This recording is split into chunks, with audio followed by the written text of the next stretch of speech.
Leigh Whannell struck gold with The Invisible Man, so could lightning strike twice when he brought back the Wolfman? Well, I guess it depends on who you ask.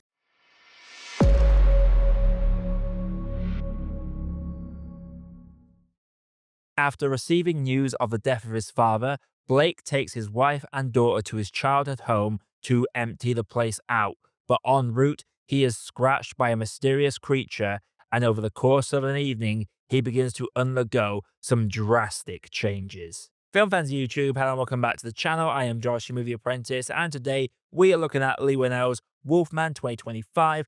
As I've stated, he has had great success when it came to The Invisible Man, so bringing back another Hammer icon into a modern age was always going to be an interesting time indeed. This stars Christopher Abbott, Julia Garner, and Matilda Firth. I'll be honest, guys, I am very surprised by the almost overwhelming negativity this film has gotten. My expectations going into this, honestly, were quite low because the trailer did not look good to me at all, and I was very frustrated with how it seemed to spoil everything in the trailer. But the fact it was Leigh Whannell directing this and he had that amazing Invisible Man film, I had a little bit of hope going into this, but not too much. While this film has its flaws, that is for damn sure, and we will get into those, I had a really good time with Wolfman. I feel like a lot of the negativity surrounding this movie has come down to people being underwhelmed potentially by the fact that Leigh Whannell had such a high bar to meet with the Invisible Man, and Wolfman could never quite get there because, don't get me wrong, this is no Invisible Man. This has themes, of course, but they are very heavy-handed. But for me,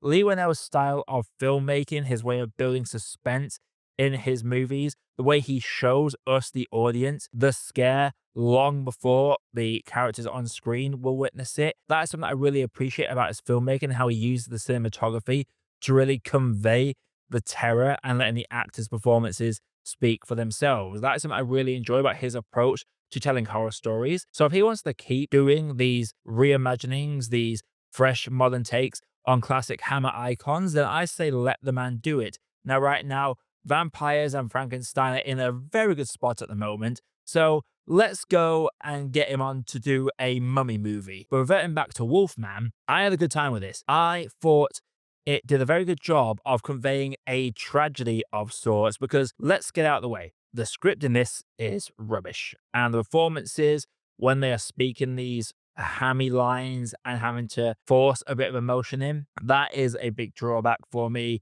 And the daughter in this was more frustrating than she was endearing. So before things truly got going, yes, I had a lot of frustrations with this movie because when you have a scene of a father just caring for his daughter and acting like he has thrown a chair at her or something was very irritating indeed. Like, our parents not allowed to tell their children off for nearly getting run over or jump into the arms of a madman anymore, because that is exactly what happens in the early stages of this film. And the film tries to tell the audience that we should not like the dad in this because he dared to raise his voice even a little bit. That element was shocking for me. So in terms of the screenplay, yes, this was a very weak script. The way it builds tension was really well done. The opening sequence, pre-credits, was honestly phenomenal. It told a very simple story, builds up tension very well. I love the fact that Leigh Whannell's films really highlight breath as a way to indicate you should be afraid of something. It really shows how close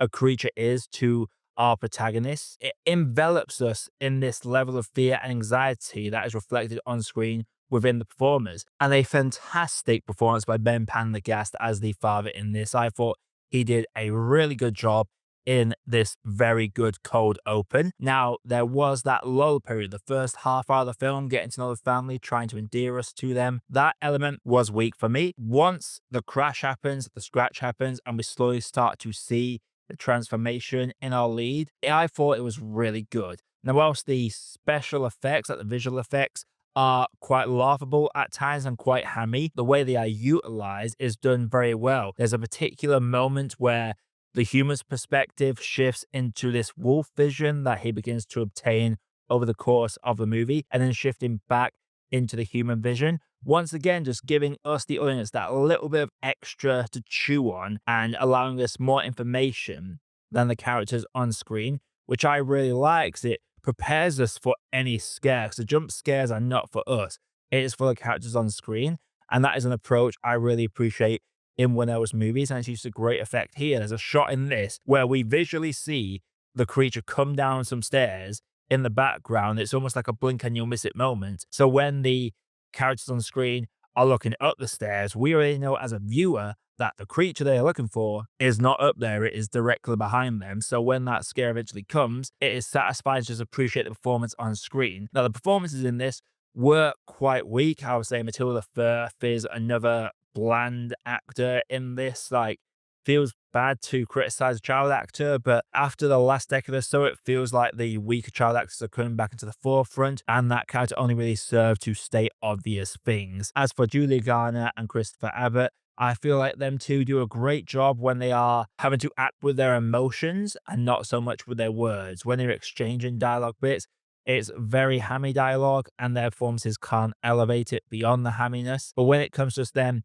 exchanging looks and expressions, that's where the film for me shines the strongest performance-wise, because there is a lot being told just by exchange looks. So whilst there are flaws in the movie when it comes to the character work and the script, and some of the visual effects are outright laughable, the special effects, on the other hand, when it comes to his transformation and the way he changes over the course of the movie into this Wolfman form, is really well done. Now, he never goes full werewolf. Like, if you're going to expecting a full werewolf kind of movie where it does the whole Howl at the Moon shot, then you're not getting it with Wolfman. Again, I would say that there are things in horror movies that I look for. I look to be driven anxious by a movie. I look to feel fear via performances and not through jump scares. On a technical level, it worked for me in a great way, and I feel like that's why I like it more than most people do, because I dug the atmosphere, the way it used the space with the cinematography, the sound design was really well done, really punctuating the tragedy. And whilst the themes in this of not passing on trauma to your kids inherited from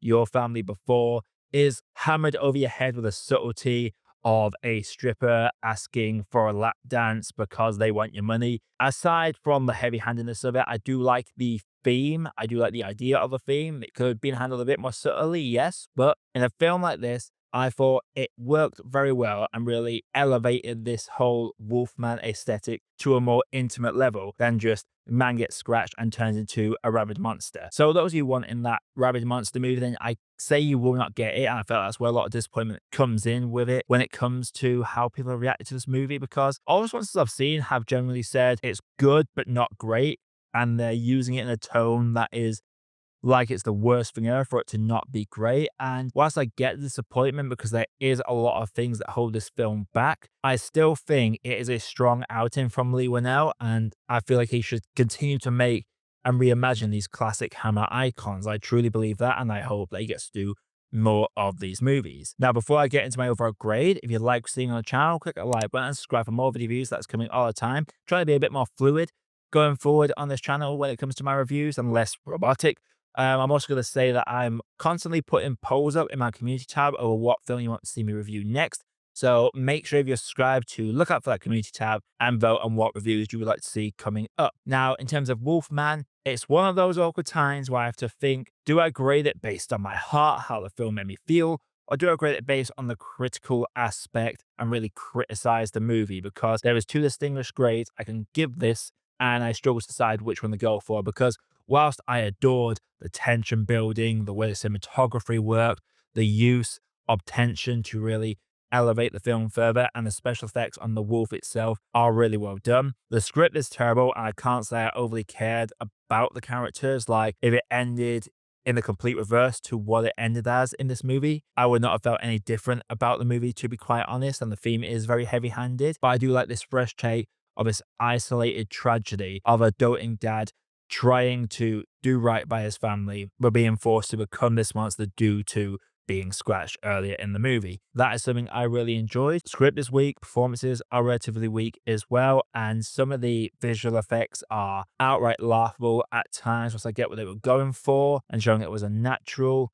it could have been toned down just a little bit. So as I do this as a film critique channel, as opposed to, yo, watch this movie, I'm going to have to go with my critical rating. Whilst I would have given it a good cup of tea originally when I first came out of the cinema, the more I think about the movie, the more there is stuff that is holding it back that I would usually grade other films down a lot harder for.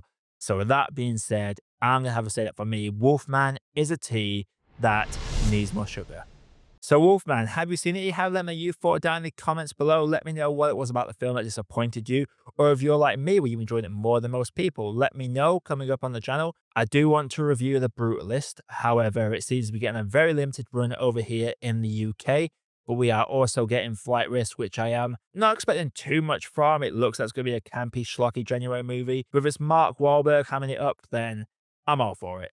But we'll see. Until next time, everybody, I am Josh, I have been Movie Apprentice, and I'll see you all in the next video.